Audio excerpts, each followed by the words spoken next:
Everybody's got a story, you just have to listen. Hola, I'm Joe Pardavila, and this is Good Listen, and I'm a big fan of old-timey sayings, but there's one I'm not fond of, and that's, you can't teach an old dog new tricks. I say bullshit, because I think we can all learn something new, we can all evolve, and my guest today agrees with me. Her name is Estelle Keeber.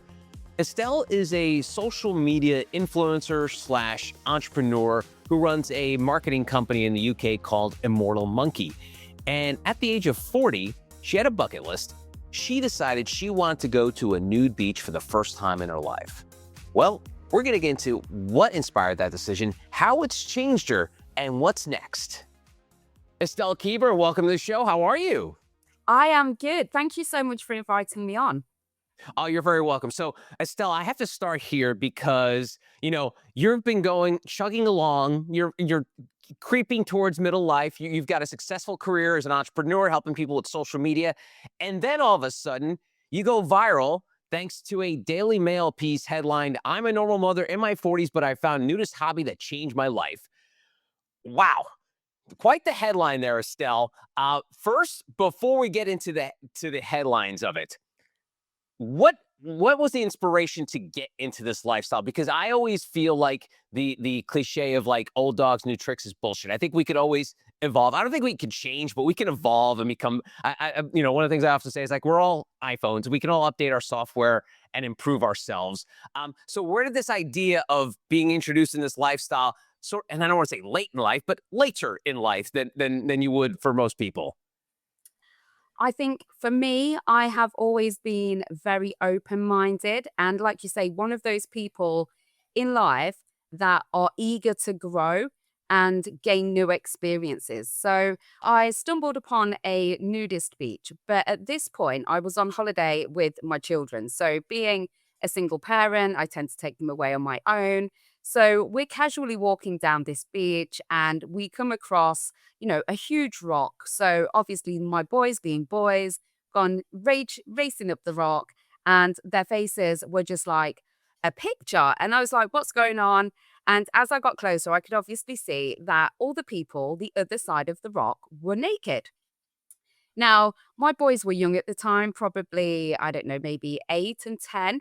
So for them, it was all, lots of giggles, boobies, and all of that kind of thing. So at that point, it kind of triggered something in me that I was like, wow, they look like they were having the time of their lives.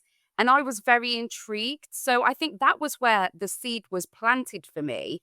And then I think as I progressed towards my 40s, there were lots of life-changing moments that were happening. And I think it just made me realize life is very short. So, go and do the things that you want to do. Don't be too worried about other people's opinions because, most opinions are really not that important. The people that are closest to you, their opinion is of value. But, the majority of the world, which we all kind of get a little bit sucked into, worrying about what everyone else thinks when actually nobody really cares.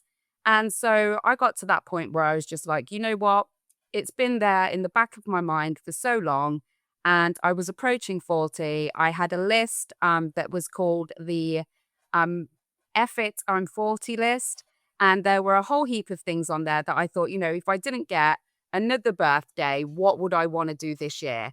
And going to a nudist beach was on that list. And so for my 40th birthday, I roped in a friend and we headed off to my first ever nudist beach. And that was where I celebrated my 40th birthday.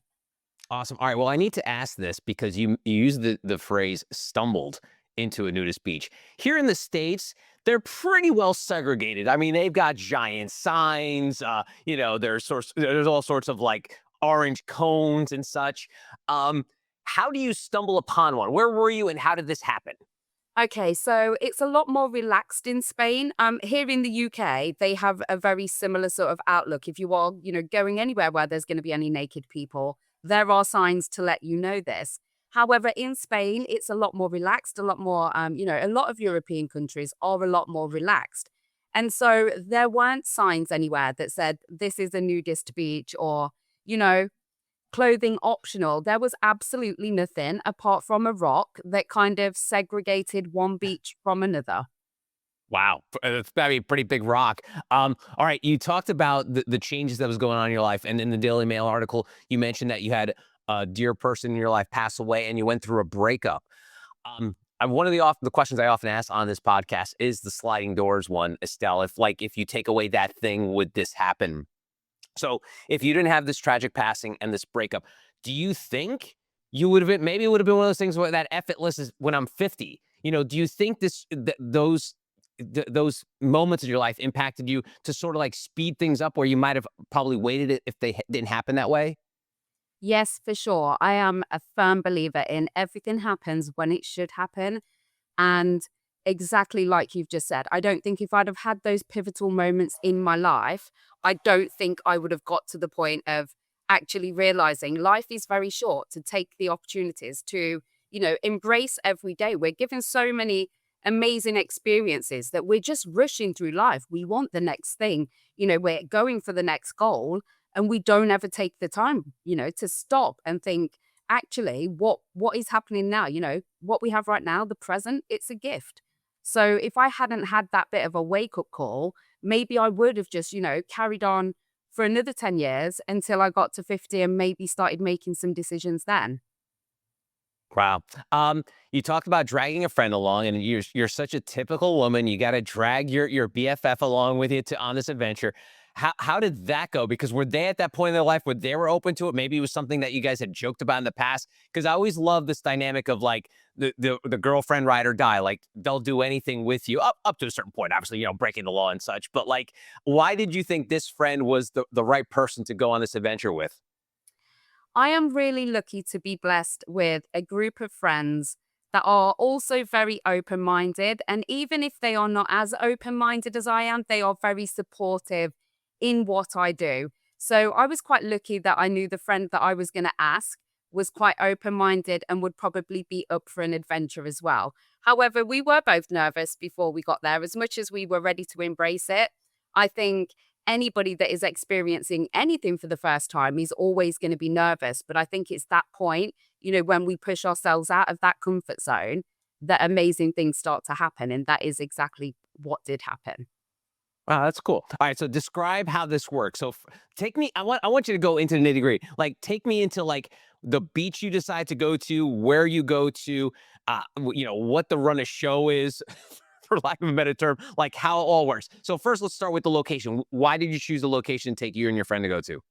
Okay, so you tend to find that there are touristy locations that, people will go to, and it's a sort of a tourist trap. And I felt that that might be a bit overwhelming for my first time. So I found somewhere that was quite secluded, and it was more of a local spot rather than a tourist spot. So you couldn't get to it directly from a road. We had to get a taxi, and I'm a bit of a planner, so I'd planned, we were going to get the taxi, and then I knew the route we were going to walk. So we've got out of the taxi, we've walked through the forest, and we come to a clearing, and all of a sudden, we can see the sea. And obviously, the fact that we can see the sea means that we are about to hit the beach, and we're also going to see lots of other things. So it's at this point we're starting to discuss the logistics. Are we going to go down there, mingle? Are we going to take the clothes straight off? Are we going to take the clothes off here? So we decided we were just going to go for it. We headed to the beach, stripped naked, and ran into the sea. And I think that's where, we spent probably the first 10 minutes kind of gaining a bit of courage to come back out of the sea. But I think that gave us the time to sort of take in what was going on. And I think the first thing that occurred to us was actually nobody cares. Nobody cared. Nobody was staring. Everybody was just going on about their normal business. And straight away, it was just, a sense of relief. And I think that just kind of was the opening for the rest of the day. Wow. And you went back to Spain for this trip. Was this in Spain again?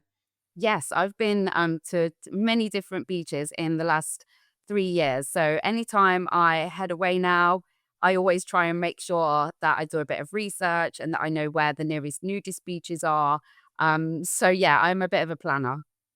Good for you. All right. So you mentioned the fact that you kind of rip the band-aid off, you run into the water. And that's and actually it's kind of brilliant because if you think about it, it's like you're literally naked, probably outside for like 10 seconds, and then all of a sudden you're underwater and you can't even see. You can't see anything underwater unless you've got like, goggles on. So you're in there, you're waiting, and then you're building up courage. How many people you said it was kind of a secluded beach, like numbers, like how many people were around you when you first decided to step out of the water and go back onto the Um, beach? I would say probably around about 30 people on the beach. So it Okay. was kind of a long stretch of beach, and a little bit further down, there was a little bit of a beach bar.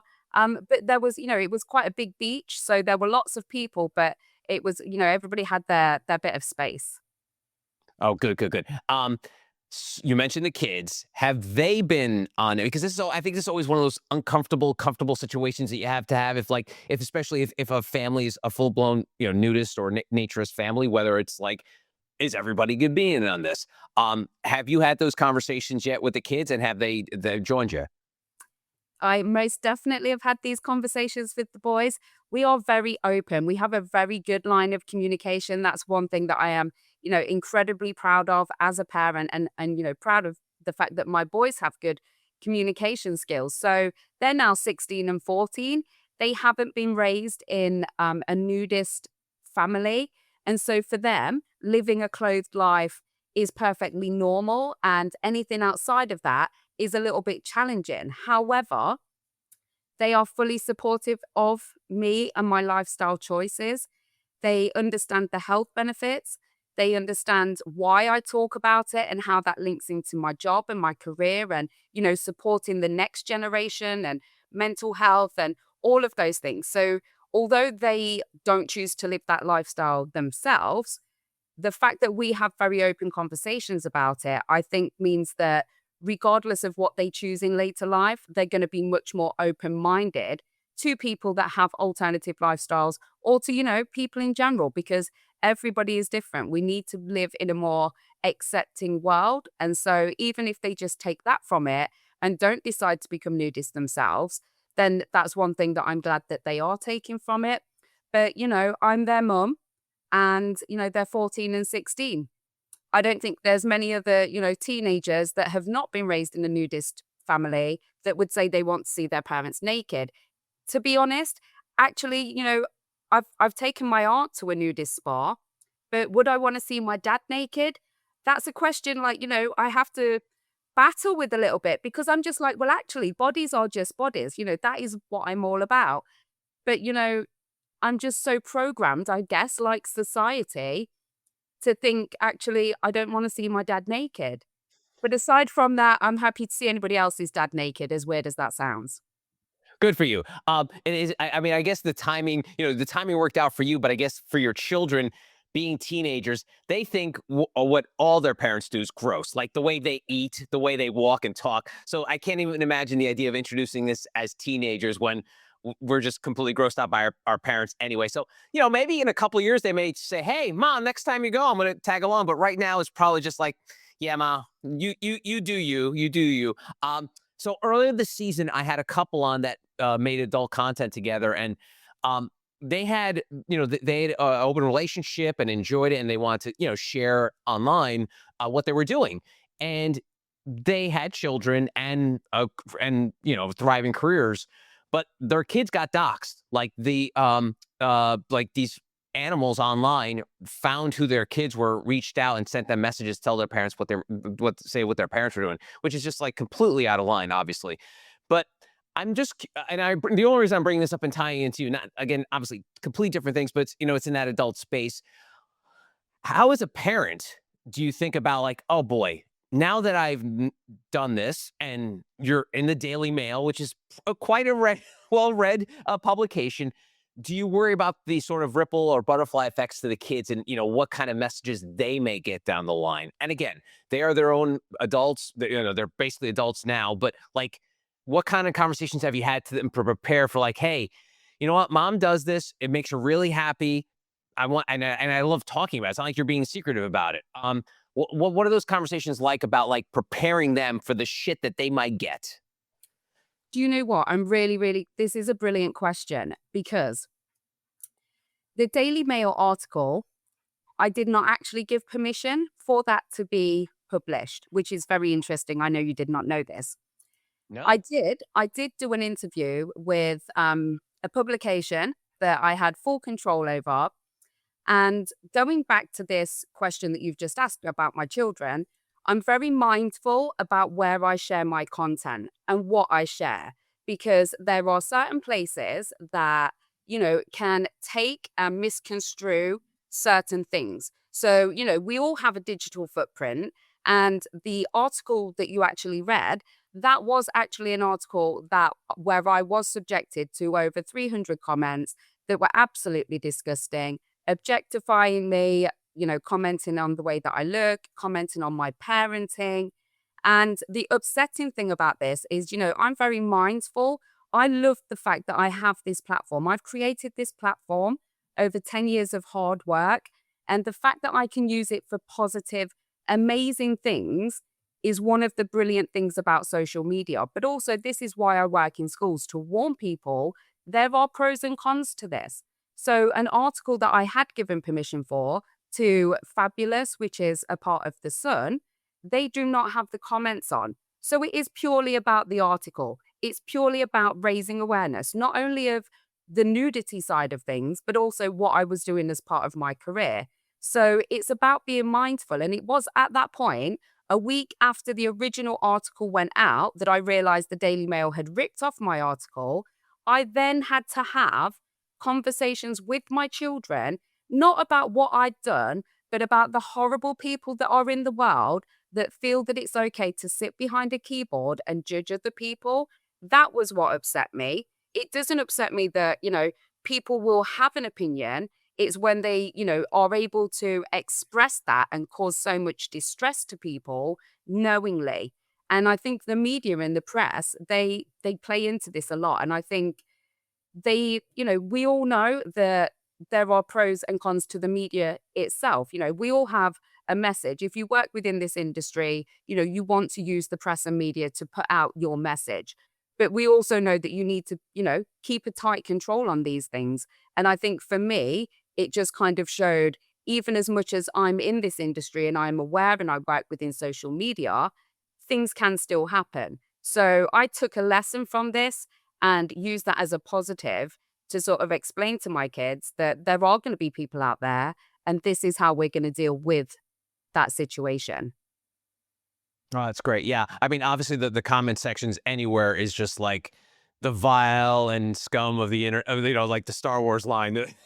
It's really gross. But then also is the footprint that you mentioned, like your kids have a footprint. And so like which is again really sickening that people would actually then find like their children and reach out. So as long as they're prepared, they know what can come, because that eventually someone will just somehow come across your kid's profile online and be like, hey, by the way, I saw your mom naked in the Daily Mail. So it's kind of one of the things that's again, good and bad of the internet. Like you mentioned, like there's a lot of great comes from it, but obviously the anonymous nature of people's posts and stuff is it's tough. So let's talk about this sort of intersection of the internet and real life, because you cut your teeth on the internet. I mean, you have a marketing agency that's built for the internet.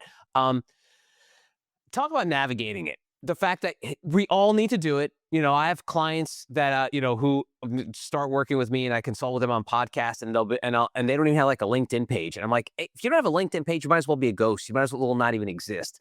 So we need it. You just need it as some sort of validation of who you are. But then again, there comes drawbacks with it. So tell me about that space within you operate. So you are exactly right. I was literally talking at the weekend at an event about the fact that 20 years ago, I don't know what you guys would have had in the States, but we had something called the Yellow Pages, which was like, it was this thick. It was like a big book. And if you wanted to go and find a business, you had to leaf through this huge, like, yellow Bible of businesses.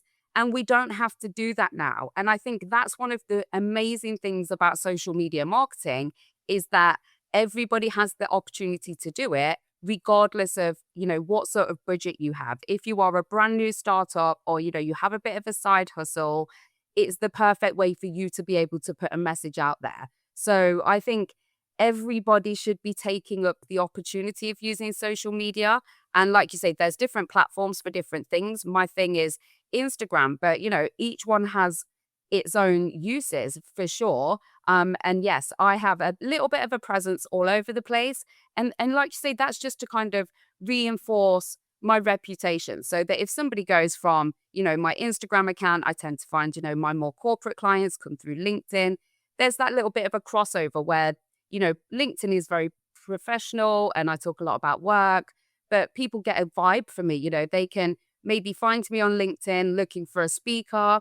They will come over to my Instagram and actually get a real vibe, not only for the sort of speaker that I am, but the sort of person that I am. And I think that's really important when people are looking, to work with a company, that they can see the morals and the ethics and, it's not just a business page and this is the company.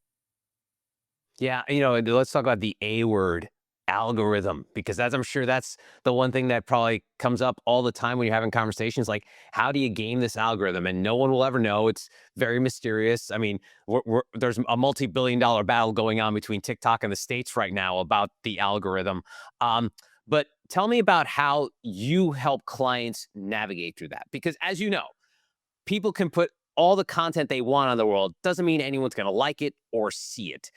So what are some of the steps that you take to prepare these people to be like, it's more than just putting a pretty picture or a really cool tile with a really impactful quote. Like, how do you work around that system of really it's out of your control?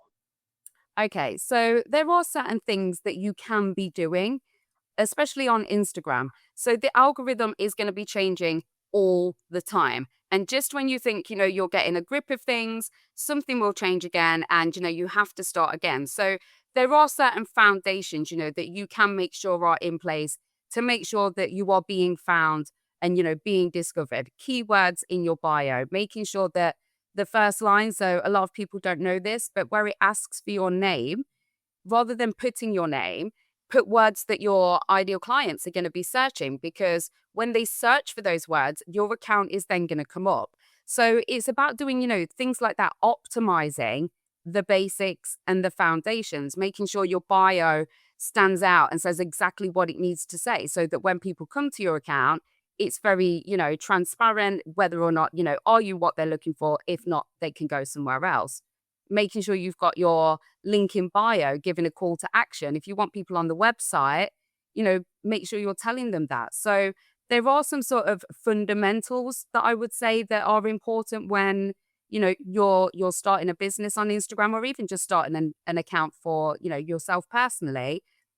But I think most definitely consistency, staying up to, and I don't mean like, staying up to date with every trend and, all of those things. It's about finding what works for you, but more so looking at what is best for your followers, use your insights. That is one of the simple, easiest things that anybody can do. If you're just starting out, you're going to have no idea. You're starting from ground zero.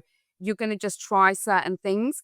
But, make sure you're tracking what you're doing, because the best indicator for you is to see, look at what has worked previously. It really is that simple.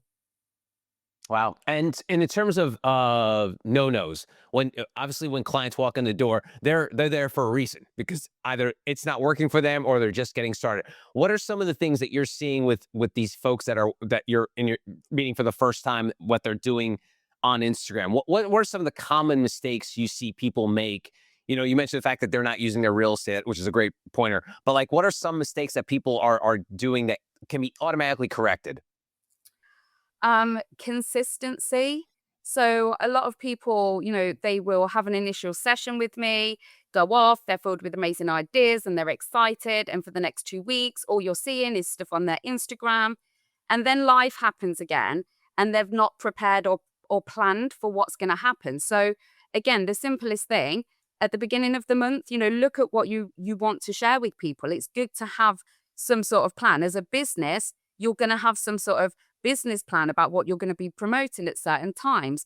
There's no reason that you can't preempt that content and have it ready and prepare it and schedule it if you want to, because consistency is more important than throwing out 100 posts. It's much better to, schedule those 100 posts, to go out every other day over the year rather than just, spamming everybody because, it doesn't work like that. It won't, you won't see a return on investment. It's much better to be consistent over the long term.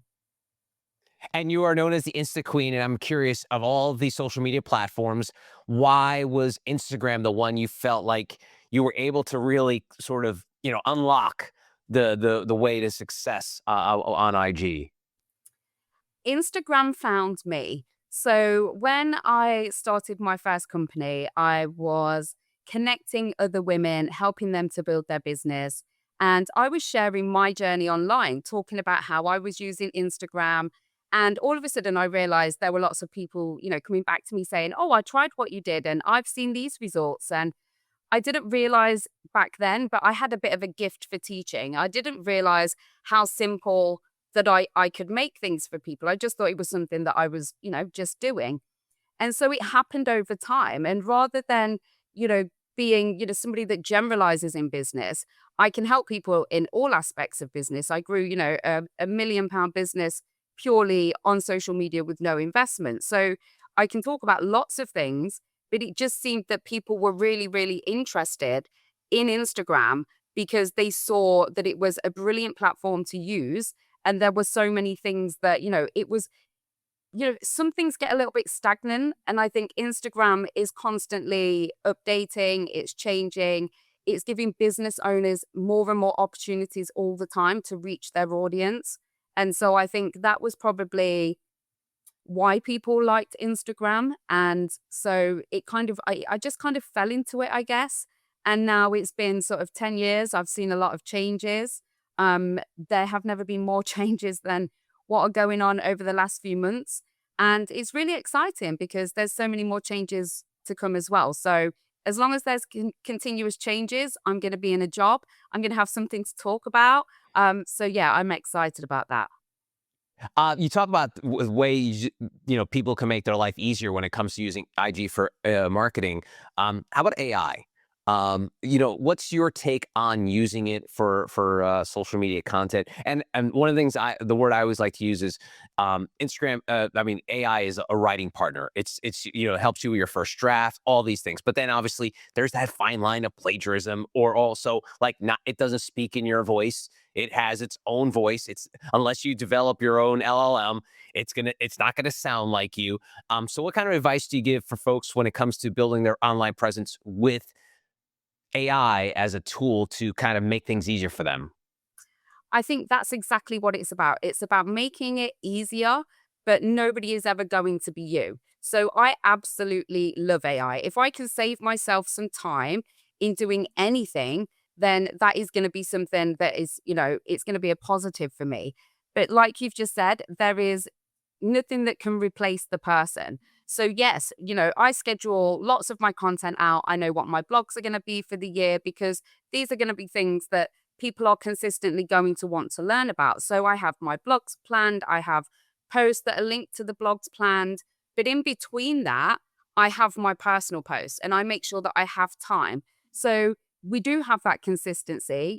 Should I want to go on holiday for 2 weeks and, totally take a break off social media, there's going to be posts there. I'm not going to feel that pressure that I need to show up on social media because I've got those posts there. But most definitely I love using AI, but I definitely think it needs to be a mixture and it needs to be something that, like you say, I've been using it for a while now. So it actually is really my AI and my chat is it's like having literally a virtual assistant because it knows all about me, my routine, the way that I speak, my tone, all of those things. But for me, it's a tool that helps me to save time rather than somebody who can replicate me. Great. All right. So you've been on this 10-year journey of building your presence online. Then the Daily Mail thing happens. What? Tell me about the differences between Instagram fame and then all of a sudden going viral for something that happened in your personal life. Like, does it change you? Does it change the way you operate? Do you become more secretive? Do you close off? Like, how do you then balance that? Because I'm sure and it's funny. I used this line not too long ago. I said the internet is forever. Like when someone goes to Google Estelle Keeber till the day they die, that Daily Mail article is a pretty good chance it's gonna pop up on that first or second page on Google. Um, how are you sort of grappling to this, this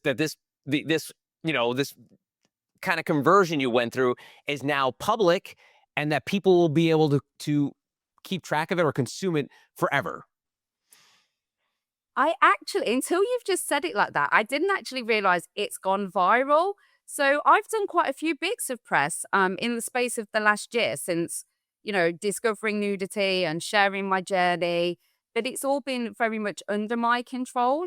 So I wasn't aware that, obviously it has had a bit of an impact that I am not fully aware of.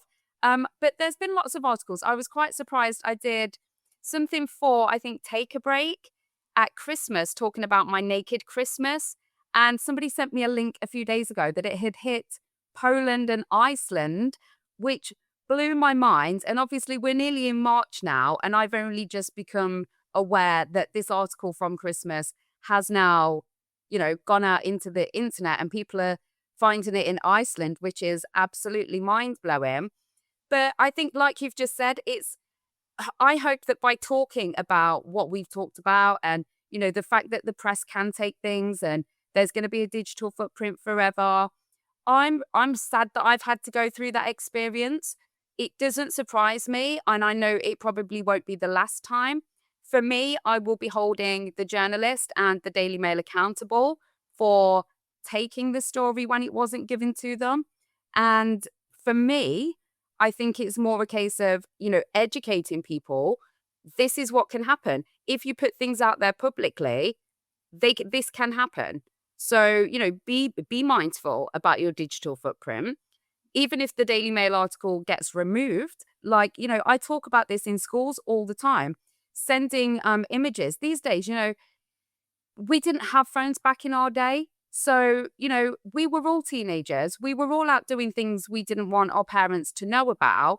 And this is what I can't stress enough to the schools and education departments that I work in, to these kids that, potentially share one image, delete it, think it's gone. That article will never be gone. It's been shared 1.8 thousand times the last time I looked. It could have been screenshot. It's been shared to 1.8 thousand places. That could have then gone on, tenfold and been shared from there again. So it is really important. And I'm glad that I can use what's happened to me to hopefully make people aware, and especially the next generation, that, once you do put something out there is no taking it back. Mm. All right, so let's end on a high note. Now that you've been on this nudist journey for a couple of years, folks who want to maybe follow your footsteps, what are a couple of the favorite nude beaches that you enjoy going to that people can check out for themselves? Oh, I would say Mas Palomas is beautiful. There's so many places in Spain. Germany, I'm really looking forward to going to Germany. Here in the UK, we have a lovely spa in Birmingham. So that's one of my favorites. I am also looking forward to going naked glamping here in the UK. So that's something that I haven't tried yet. So that's going to be very exciting. But for anybody that, wants to check out my favorite spots or where I'm heading, check out my Instagram account at Naked Adventures with me. And I'm going to be sharing lots more content on there because clearly there are a lot of people interested in the nudist lifestyle and how you get into it. And if I'm honest, it's about, doing what works for you. If you want, if you don't feel comfortable in going to a beach or going to a spa, enjoy being naked at home. If you have a secluded garden that you feel comfortable in, go and be naked in the garden. It's more about, embracing what works for you rather than to fit into a box that is nudity. Nice. And I know I noticed from you, you do have lists. So what's number one on that list of nude spots to go to? What's like the ultimate bucket list nude spot that you're like, one of these days I've got to go to X? Oh, I think Nude Fest. Nude Fest is happening. So that is actually a festival that is happening here in the UK. It's run by the British Naturism. So that's an organization like a community here in the UK, which I'm a part of and I'm working with. I'm going to be running my own skinny dip. So a skinny dip at a local swimming pool to encourage more people to go there. But Nude Fest is definitely my number one on the hit list at the moment in the UK. And it's a whole festival of nakedness. Awesome. Love it. Estelle, thank you so much for the time. I really appreciate it. You're welcome. It's been an absolute pleasure. And that's going to do it for this episode of Good Listen. I hope you enjoyed spending some time with us today. If you did, it's clothing optional. Hit that thumbs up button. It's a small gesture, but it really helps my channel. If you're listening on Apple or Spotify, a 5-star review would be greatly appreciated. And if you want to catch up on past episodes, check out my blog. Go to joepardavila.com. Until next time, adios.